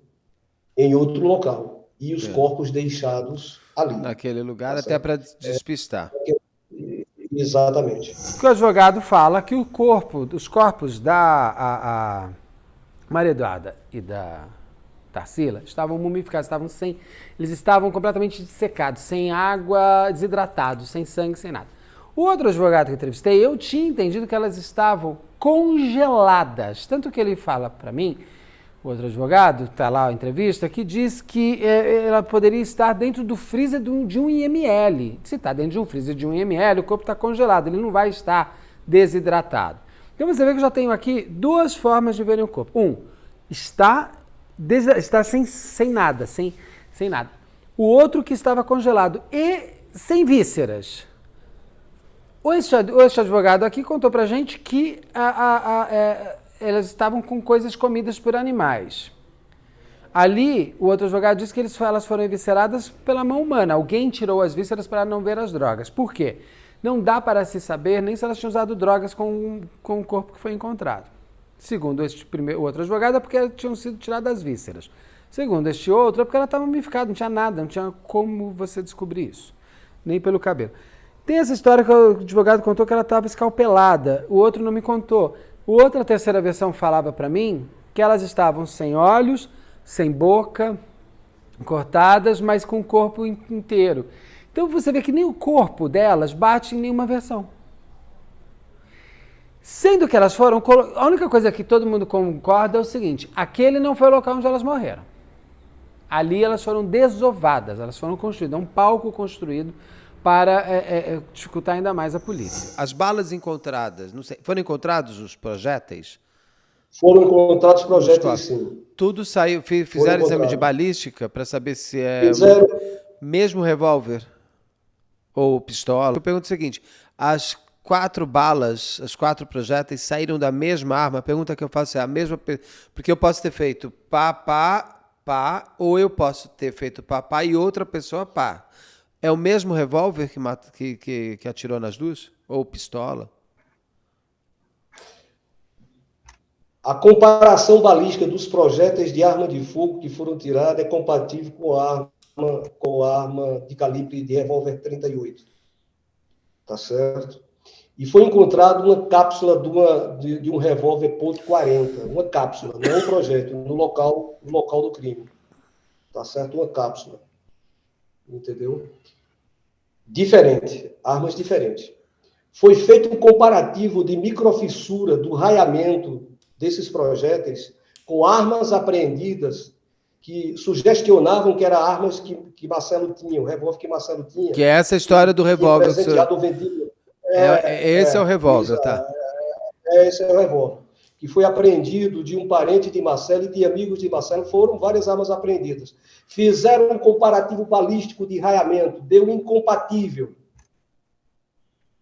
Os projéteis de arma de fogo que foram encontrados, os corpos das meninas, as suas microfissuras, né, que é a digital da arma, não, em nenhum momento teve similitude com essas armas apreendidas. Descartaram por completo. Mas mesmo assim, eles foram denunciados. É impressionante. Qual que foi o álibi deles? Quando eles foram apontados, o que eles falaram? Onde eles estavam? Por que não poderiam... Tudo bem, com todas essas provas que o senhor me traz, eu mesmo, como júri, já ia descartando. Agora, eles, no momento que foram apontados, por que foram tão a ferro e fogo em cima deles? Eles tinham provas de onde eles estavam fazendo o quê no dia do desaparecimento das duas? Deixa eu te colocar aqui, Beto. Exatamente isso, o Ministério Público e a assistência da acusação, o nosso sistema brasileiro é um sistema acusatório, como você mesmo preambularmente disse. Sim. Quem acusa, o ônus da prova é quem acusa. Agora, nesse caso dos Combeiros, eles tiveram que provar a inocência, ou seja, prevaleceu para o Ministério Público, nesse caso, a presunção da culpa e não da inocência. Então, a Carta Magna do país, né, o seu artigo 5º, exatamente em seus incisos pertinentes, ela foi completamente descartada, rasgada, porque só você é que tem que provar onde você está. Tá? O que é que acontece? Como chegaram a eles?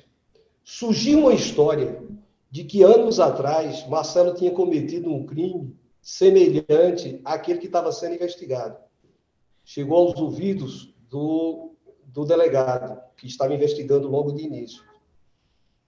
Tá certo? E disseram, olha, é Marcelo de uma Kombi de para-choque verde, e foi esse mesmo, e foi dessa forma, e o corpo foi encontrado no canavial. Então, foram em cima de investigar. Quando ele foi preso, o Marcelo estava em casa, igual ao Valfrido.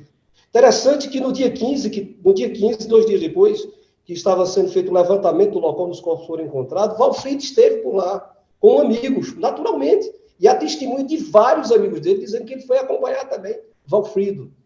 Né? Entendeu? E tudo indica que Marcelo não estava em Ipojuca. Ele não estava em Porto de Galinhas. Entendeu? Ele estava exatamente em Cachoeirinha. Mas não tem testemunha? Tem testemunha, inclusive tem uma testemunha do o rapaz que ia fazer o trabalho para ele, de lanternagem, testemunha isso. Aí tem uma história de uma festa, que eles foram, depois da morte da menina, descaracterizar o carro. Essa festa aconteceu bem antes. Quando eles contam, não, nós estivemos numa festa, não foi depois da morte da menina, não, que nós fomos para Cachoeirinha, não. Nós fomos juntos, sim, para levar a Kombi de Marcelo, tá certo? Para esse funileiro fazer o trabalho, entendeu? E foi bem antes, a gente passou numa festa na cidade de Altinho, que é uma cidade vizinha a Cachoeirinha. E aí o Ministério Público inverte. Diz que foi depois da morte das meninas, e eles levaram a Kombi juntos para descaracterizar a Kombi. Ora, eles estavam sem se falar. Por causa do gás. Eles estavam sem se falar por causa do kit gás e exatamente da queixa, né, que Marcelo prestou contra Valfrido. E aí o que acontece? Houve, então, essa emanação dessas informações e o delegado foi em cima. E aí disseram, então, onde é que ele se encontra? Cachoeirinha. Onde é que está a Kombi? Em Cachoeirinha. Então, vamos a Cachoeirinha. E aí apreenderam a Kombi. E aí prenderam eles. Eles passaram 60 dias presos. Uma provisória que é de 5 dias, foi prorrogada para 30 e mais 30. Então, logo nesse primeiro momento. E foram soltos por falta de provas. Ora, como assim por falta de provas? Já tinham apreendido o Prestobarba, rapaz? O Prestobarba, eu acho que não estava lá no local do crime. A Kombi já tinha sido apreendida. Não estava já batendo tudo. E por que eles foram soltos? Não concluiu as investigações? E por que? Como assim eles foram soltos? Exatamente por falta de provas. Há uma acusação do delegado da Polícia Federal, Cláudio Joventino, dizendo que doutor Miguel tumultuou o processo, que ele causou todo um tumulto do processo. Né? E aí ele foi ouvido em plenário do júri. Eu disse, olha, o senhor confirma? Ele disse, eu confirmo, foi ele que tumultuou o processo. Eu disse, então ele está em conluio com a juíza, que presidiu o feito, porque o promotor não tumultua o processo, o promotor faz requerimento. E o juiz defere ou não. Se o juiz deferiu, é porque as investigações tinham pertinência. É porque as reivindicações do promotor tinham pertinência. E por que o senhor, como delegado, cumpriu, já que não tinha fundamento? O senhor não cumpriu? Cumpri. Então não foi o promotor que tumultuou o processo. É porque, na verdade, Beto, não é que as provas são frágeis, eu vou mais além. É que, com toda certeza, isso aí eu tenho convicção de alma, entendeu? E à luz da ciência, é que não foram eles. Sim. Não foram eles de forma nenhuma, entendeu? Não foram eles que cometeram esse crime, esse duplo homicídio tão horrendo. Não vou perguntar para o senhor o que o senhor acha que aconteceu, porque seria indelicado da minha parte. Acho que o senhor tem. Mas eu preciso fazer uma última pergunta, que é Tiago Brenan. Na outra entrevista, a possibilidade era de que a Maria Eduarda teria morrido de overdose e a Tarsila teria visto e teria que ser calada, uma vez que principalmente a Tarsila era a pobre da história e a Maria Eduarda era milionária. Ok, mas onde ela teve isso? Se ela realmente é vista entrando numa Kombi, parece que tem essas outras testemunhas, para onde foi essa Kombi? Essa Kombi pode ter ido até a casa do Thiago Carneiro, para quem elas ligam e elas falam e ele se nega a ir buscar elas. O outro advogado me falou que não tinha ligação nenhuma. A Rosângela Monteiro apontou que teve a ligação. E o advogado que eu acabei de entrevistar, que é quem fez o júri, diz que tem a ligação. Existe uma ligação de elas para o Thiago Carneiro dentro de uma padaria, uma coisa assim. Então você vê que assim, as próprias, mesmo quem está lá dentro não tem mesmo reto. Esse advogado que fez o júri, ele está com muito mais força nessa hora, se eu tivesse que definir qual foi a versão correta, porque ele que faz, inclusive, a inocência dos dois. Então ele está profundamente interligado a cada uma daquelas provas que estão dentro do processo. Até mesmo sobre essa história que o outro advogado fala do bilhete que a minha amiga deixou para de se drogar, achei gentil da parte do advogado do júri não falar disso, porque era o diário da menina de 16 anos, ele não quis se aprofundar nisso. Está correto, tem a sua razão. Tem 2 pontos aí. Assim, pelo corpo no estado que estava, era impossível ver se elas estavam com álcool ou droga. Não, porque não havia mais. Não tinha mais nada. Não tinha mais vísceras. Não havia mais sangue, não havia vaso linfático. Então não tinha como saber. Nem órgão interno mais, não tinha como saber. Tá. Descobriu o tempo da morte delas, se quando encontraram os corpos, existia lá atrás, sei lá, ela foi encontrada no dia... Que dia que elas foram encontradas? Dia 8?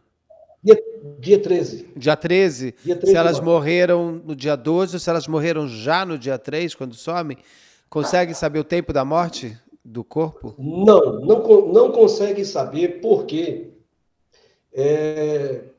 não dá para você, nesse caso, precisar. Exatamente por conta da mumificação. Não tem como você precisar. Que elas estavam mortas há mais de 5, 8, 10 dias, sim. Agora, o que é que a perícia diz? A perícia diz, e o perito afirma isso, que provavelmente há uma sugestão de que elas não foram mortas ali. Isso o perito diz. Há uma sugestão. Ele não diz de certeza que elas não foram mortas ali. Entendi. Mas há uma sugestão de que elas possivelmente não foram mortas ali. Até pela posição que os corpos estavam. E pelo estudo balístico, né, da posição de quando o corpo recebe um tiro, como é que ele reage, né, a questão da física, né, como é que ele cai. Sim. Né? Então, tem todos esses detalhes, amigo. Eu não sei se eu estou sendo claro, querido. Não, claríssimo. Eu acho ótimo, porque eu gosto da visão de quem está lá dentro. Daqui de fora todo mundo pode criar suas lendas. Aí dentro você me traz o que você viu dentro, inclusive, dos autos.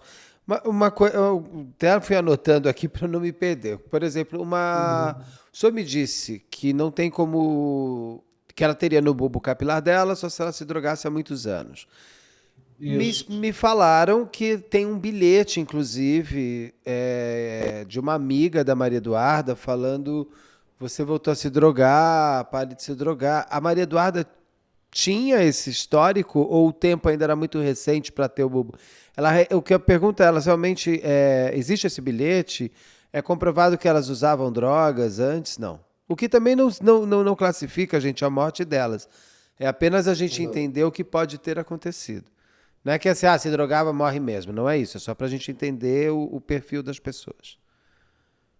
Olha, Beto, veja bem, eu, inclusive, achei isso é uma questão minha, pessoal, eu não achei nada decente o que foi feito, né? Mas aí eu não participei da instrução, mas aqui eu também respeito, né?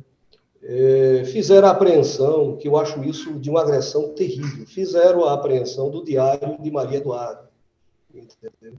E eu não explorei isso de forma nenhuma no plenário do júri. Quem fez essa exploração, inclusive, foi a própria acusação, entendeu? Eu não explorei isso, em respeito, inclusive, à memória da menina, tá certo? Tem o diário, foi apreendido o diário pelo delegado na época, e diga-se de passagem, sem mandado de busca e apreensão, tá certo? Isso foi apreendido. E foi apreendido a escova também de Maria Eduarda, para fazer o exame, né, para fazer o comparativo dos cabelos, tá certo? Nessa precipitação aí, e foram apreendidos a escova da menina para tirar amostras do cabelo dela, bem como de Tarsila. E Maria Eduarda apreenderam esse diário dela e juntaram ao processo. Há exatamente há essa comunicação, essa carta dessa amiga, mas não especifica, não traz uma especificidade no que diz respeito qual era o tipo de droga, tá certo? Poderia ser qualquer outra coisa, poderia ser até o próprio cigarro mesmo, alguma coisa nesse sentido. Em relação à questão do diário, eu acho isso tão intimista, entendeu, amigo? Tá. Que eu, Jorge Wellington, como advogado, entendeu? Respeitando, inclusive, meus princípios éticos, eu não vou revelar aqui detalhes de um diário de uma menina de 16 anos, e aí já vou para outra pergunta aqui. As especulações existem aos montes. Quer especular, especula. Só que especulação significa que você não tem provas. Eu estou especulando. Ou não tem verdade. A especulação não é verdadeira. Então, eu posso inventar que as duas, a Maria Eduarda e a Tarsila, desceram da nave da Xuxa ali naquele dia e se beijaram ao ar livre e veio o ET e puxou todo o sangue dela. Cada um pode inventar o que quiser. Muito se coloca onde teria acontecido. Pode ela ter voltado para a casa do Thiago Carneiro e tudo ter acontecido lá? Alguém viu? Tem prova? Tem gente que diz que ouviu tiros, barulhos de tiros na casa do Thiago Carneiro. Mas aquelas casas são gigantes, será que ouviu mesmo? Aquele mar na frente, dá para ouvir tão bem? Fizeram perícia para saber se era possível. Quem disse que ouviu tiro, ter ouvido naquela distância, naquele período, com aquele tipo de atmosfera? Não foi feito. Então também fica nessa elucubração que a gente não chega a lugar nenhum. De fato, o que acontece com a Maria Eduarda e Tarsila, do momento em que elas pegam alguma Kombi, para onde vão e com quem vão, não sabemos. A própria pessoa que pegou ela da Kombi pode ter deixado ela no outro ponto e lá ter acontecido alguma coisa. Eu tinha perguntado para o outro advogado se elas estavam com a roupa. E como a gente viu, elas estavam com a mesma roupa da foto. Além disso, elas estavam tentando fazer de conta que elas teriam sido violentadas. Algo que não dá para a perícia confirmar que não, nem que sim, mas que o que estava querendo dizer ali que era um estupro seguido de morte, querendo construir uma história. E vem, claro, a grande sobremesa deste banquete criminal. Thiago Brenan. Afinal, esse homem está ou não está envolvido nessa história? No que aqui para São Paulo é conhecido como Thiago Brenan, mas aí é Thiago Vieira, não sei o que lá. Ele estava ou não estava, se o senhor sabe também, porque também o senhor está focado em desqualificar os irmãos como autores, uma vez que eles não são. O senhor não tem que investigar quem é que causou e nem investigar o crime, o seu trabalho é outro. O Thiago, mas se o senhor souber, porque isso também é sempre falado, o Thiago Brenan estava nesse período em Serrambi, ele pode ter fugido do Brasil para fazer álibi, não pode, ou isso não vem ao caso agora aqui para o senhor? Olha, Beto, o que eu posso te dizer é que o Thiago, ele foi investigado sim, entendeu? E foi descartado. Ficou constatado, segundo a versão da polícia, e aí entendeu? Segundo a versão da polícia, ele não estava no local da festa e nem se encontrava exatamente em Serrambi, em Serrambi, nem em Porto de Galinhas. Então, a polícia, segundo o relatório, é que ele não se encontrava naquele local, tá certo? Então, eu não posso, de forma nenhuma, tecer, porque tudo que eu fizer aqui vai ser ilação e eu não posso fazer digressões aqui. Né? O Thiago Carneiro foi investigado. O Thiago Carneiro foi investigado, exatamente o rapaz, filho do dono da casa, era o anfitrião da festa, né, com quem as meninas chegaram na sexta-feira à noite, com ele, segundo ele, na versão dele às 19 horas da noite, né, e foi investigado. Ele, inclusive, foi processado por aliciamento de menor, né, exatamente por, na época ele era maior, e fornecer produtos, no caso álcool, bebidas alcoólicas, entendeu, e afins para menores. Então ele foi indiciado, mas o crime prescreveu em virtude da pena ser uma pena pequena, né? Então uma pena de menor potencial ofensivo, então foi prescrito o crime. Que bom que os combeiros foram inocentados, uma vez que, pelo tudo que o senhor me traz aqui, realmente eles parecem, na sua... Parecem não, porque a justiça inocentou, então eles são inocentes. Uma pena que fica um crime aberto, né? Sem a gente saber o que realmente aconteceu. Mas também não adianta prender qualquer pessoa, tem que prender o autor correto, né? Não é assim que se faz. Perfeito. O outro advogado que eu entrevistei fala claramente que ele não tinha nada a ver. Esse advogado, ele falou o que ele com toda razão tem que falar. O Thiago Brenan foi, inclusive, investigado. A polícia não o colocou no local do crime. E cabe a esse advogado defender os combeiros. Ele não tem que achar o culpado para inocentar os combeiros. Então, ele está corretíssimo. Ele foi investigado. Então, tem muita gente escrevendo o Thiago Brenan não tem nada a ver com isso, ele nem estava lá tal. Sim, o Thiago Brenan tinha um álibi que ele estava fora do Brasil, mas vamos lembrar que ele gosta de fugir. Então, era 2003, não era muito mais fácil você conseguir dar? Não sabemos. Estou dizendo que ele estava, não estou dizendo que ele não está. Tem um monte de fonte importante, tipo o Altab, que fala dessa possibilidade de ele estar lá. Agora, não dá para você aí do outro lado falar assim, a Rosângela errou, ele não estava. Não sabemos se ele estava ou não. É o Thiago Carneiro. A casa para onde elas vão realmente é do Thiago Carneiro. Não do Thiago Brenan, que nem chamava o Thiago Brenan, chamava Thiago Vieira, não sei das quantas. Agora, não sabemos se ele estava, se aconteceu, porque ninguém sabe o que aconteceu nesse crime. Esse é um daqueles crimes que, quando eu morrer, eu espero que tenha uma sala de projeção, que antes de eu ver meu pai, a Odete, que eu acho que a Odete já deve ter ido e tudo mais, eu vou querer falar assim, só um minutinho antes de eu dar um beijo a todo mundo, só queria tirar umas dúvidas. Me mostra aí, eu vou querer ver o Nardoni. Como é que foi o Nardoni? Me mostra. Tem outros, tá? E eu vou querer ver o que aconteceu com essas meninas. Vou falar assim, me mostra o que aconteceu, eu quero ver a história, me mostra. Eu acho que a gente tem as câmeras da vida que vão mostrando e falar assim, então foi ele mesmo. Ou, não foi, olha que loucura foi assim. Porque é um caso que nunca será resolvido, a não ser que o autor, numa profunda crise de humanidade, às vésperas de ir para o inferno ou para o céu, querendo fazer a sua ressurreição em vida, queira contar a verdade, mas com provas, né? Até lá, minha gente, vamos vendo as entrevistas todas, que eu vou trazer várias aqui. Interessante, Beto. Eu gostaria de comentar o seguinte, eu tenho 30 anos que advogo na área criminal. Dos júris que eu fiz, que o Ministério Público recorre, dos júris que eu fiz, que tive êxito, e graças a Deus tenho 90% de aproveitamento nas minhas defesas no plenário do júri. Não estou dizendo isso para me promover, não. Não, mas é o real. Tanto que eu não sou muito de rede social. Se você for ver meu Instagram, eu quase não tenho conteúdo de rede social e tal. Mas, assim, de todos os júris que eu fiz, que eu consegui êxito e absolvição, daqueles que eu absolvi e o Ministério Público recorreu, 90% o tribunal mandou voltar, anulando, dizendo que a decisão foi contrária às provas dos autos. Eu tive que defender o meu cliente novamente, provar novamente. Interessante que, nesse caso, se as provas que o Ministério Público diz que são tão anulantes, que crepitam dos autos, por que o Tribunal de Justiça de Pernambuco confirmou a decisão? Se é histórico que Entendi.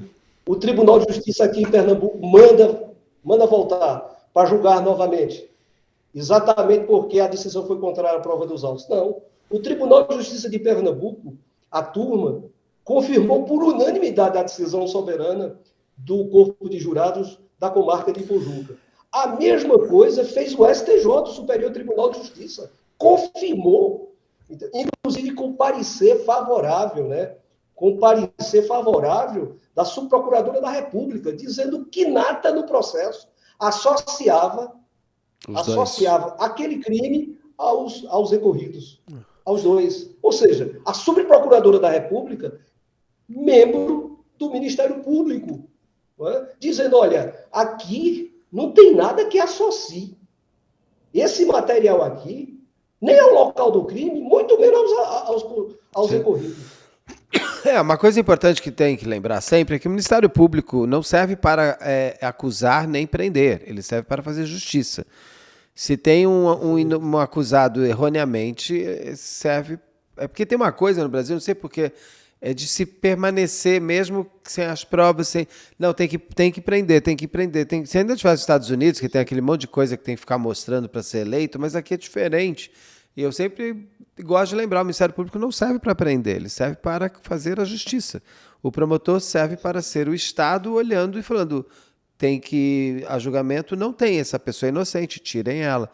Não é errado o promotor não prender, mas não levar a ferro e fogo que ele precisa culpar alguém. Tá? O errado é querer culpar alguém no ferro e fogo. Doutor, mais algum ponto desse caso que o senhor queira me contar? Beto, só deixa claro, porque a turma usa muito isso. Mas foram 3 inquéritos e todos concluíram como os convênios. Não tem essa versão? Tem. Beto, eu quero te dizer o seguinte, isso houve um alto engano. É como se, na verdade, o segundo fosse investigar apenas para confirmar a primeira versão. E o terceiro é a mesma coisa. Entendeu? Sim. Ora, o que é que nós temos? De um lado, a convicção pessoal de investigadores e, do outro lado, a ciência. Os fundamentos científicos.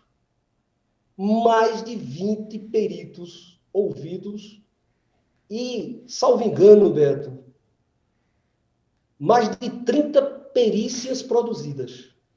Todas elas de forma conclusivas, excluindo os irmãos Lira da participação desse crime horrendo. Então, de um lado, convicção pessoal. Do outro lado, a ciência. Sim. O corpo probatório científico mostrando que não. Mostrando que testemunha Regivânia não tinha condições de dizer esses detalhes, nem de reconhecer ninguém. Falando exatamente que é sugestivo que aquele local não tenha sido o local da morte das meninas. Mostrando que uma das meninas provavelmente já estava morta quando foi atingida pelos tiros. Demonstrando que a outra foi alvejada em pé, com um sinal exatamente de onde que o tiro foi a curtíssima distância. A perícia balística dizendo que os projéteis encontrados nos corpos das meninas não condiziam com nenhuma arma supostamente atribuídas aos irmãos. Mostrando que o exame mitocondrial dos cabelos das meninas não batiam com as amostras, as amostras de cabelo retiradas da Kombi de Marcelo e de Valfrido, de Marcelo, porque nem se sabe se foi a Kombi de Marcelo ou de Valfrido, porque eles se confundem na época. Pegaram a Kombi de Marcelo porque para-choque verde coincide, então bota a Kombi de Marcelo. Então, o Prestobarba mostra-se que não tinha a haste do barbeador, só tinha a haste do barbeador. E outra coisa, há uma perícia também dizendo que eles não pertencem ao mesmo lote. Me lembrei dessa perícia agora, que eles não pertencem ao mesmo lote. Ao mesmo lote comprado onde foi comprado do Marcelo. Exatamente, não pertence ao mesmo lote. Tá? Há uma perícia, Beto, porque é muita coisa, há uma perícia, inclusive, que foi feita a combustão na peça de corda da Kombi de Marcelo e na peça de corda supostamente encontrada, que eles dizem que encontraram no local do crime. Tá certo? E essa combustão, inclusive, tem tempos diferentes e consta também que as dobras das peças são divergentes. Tudo isso se encontra inserido, né, nos autos do processo. Então, não tem, amigo, Beto, com toda sinceridade, com toda a pureza de alma, não tem como atribuir de forma nenhuma a acusação a eles. Aos irmãos Lira. Eu fico feliz e fico triste. Feliz porque 2 inocentes foram inocentados. Claro. E triste porque 2 meninas em inteira idade tiveram suas vidas ceifadas. E 2 inocentes ficaram presos há algum tempo também, gente. 1 dia de prisão, muito você bem. Sendo inocente, é muito triste. Eles estão bem hoje? Eles estão onde? Não está preso, né? Valfrido se encontra preso por um crime por portar uma CNH falsa. Está cumprindo pena, mas já está terminando, já era inclusive para estar solto. E Marcelo continua com o mesmo trabalho, fazendo transporte alternativo, de Kombi, de ônibus, Ótimo. entendeu? Com a vida pacata, tranquila. Fica aqui o convite para eles falarem, se eles quiserem. Fica também o convite sempre para qualquer pessoa citada, se quiser dar o seu testemunho, também o canal está aberto para conversarmos. Eu quero fazer uma sugestão, Diga. se você me permite. Seria interessante você ouvir os peritos. Acho que é bom porque o canal ajuda a explicar esse caso que fica muito cheio em cima de lendas urbanas. Se você tiver mais alguma pergunta, mais alguma dúvida sobre alguma perícia, sobre... Eu falo de novo com você. Doutor, muito obrigado. Eu que agradeço pela oportunidade, espero ter contribuído, né, para esclarecer esse caso e deixar bem clara a inocência dos irmãos Lira. Tudo o que eu falei aqui se encontra inserido no processo, só é buscar fazer uma imersão que está lá, entendeu? E agradecer pelo espaço, parabenizar você pelo muito programa, obrigado. Parabenizar a toda a sua equipe. E muitíssimo obrigado, muita luz para você, muita paz e sucesso.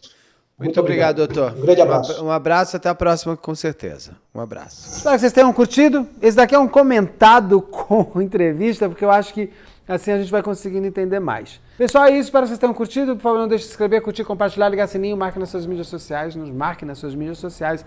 Assim a gente constrói esse canal que está sendo tão bom. E a gente se vê em breve. Obrigado. Deixa eu sentar um pouquinho só. Tadinho. Deixa eu sentar com você, filha. Vem comigo aqui. Não quer vir comigo? Não tá afim? E quando eu estiver editando, vocês podem ter me visto um pouco de cabelo diferente, porque quando eu estou editando, eu olho e falo, esqueceu tal coisa. Então, posso ter gravado de novo, sempre tentando fazer você não perceber. Mas você percebeu, parabéns. É o jogo dos 7 erros.